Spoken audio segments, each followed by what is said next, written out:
हे आपण गेले अनेक वर्ष आपण ही ओरडून ओरडून सांगतोय. मी मागे पण आता आपलं ज्याला शिबिर झालं त्यावेळेला पण मी म्हटलं, लोक आपल्याला सांगतायत की राज ठाकरेंच्या सभांना गर्दी होते पण मतांमध्ये ते येत नाही. कारण हे जे गेल्या 10-12 वर्षात जे सुरू झालंय, लोक आपल्याला मतदान करतायत,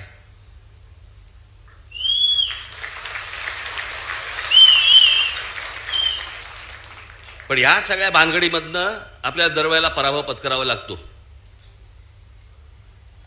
अनेकांना वाटेल की बाबा मी काहीतरी कारण देतोय. कारण काय द्यायची? अख्खा देश बोंबलतोय.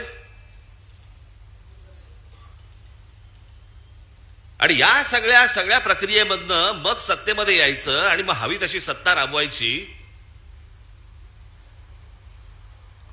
बरं, आपण काय सांगतो आहोत त्यांना?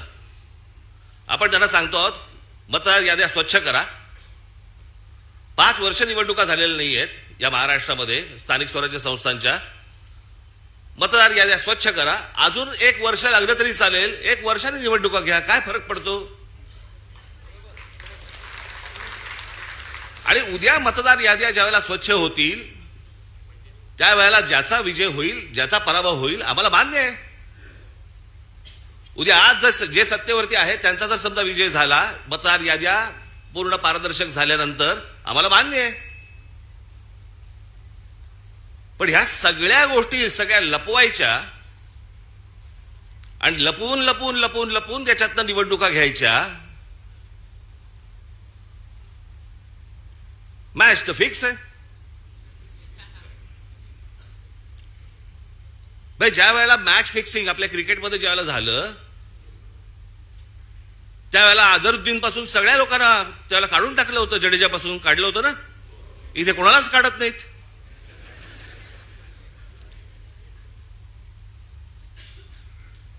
मुख्य निवडणूक आयुक्त काय सांगतात म्हणे, सीसीटीव्ही कॅमेरा मधलं जे काही शूटिंग आहे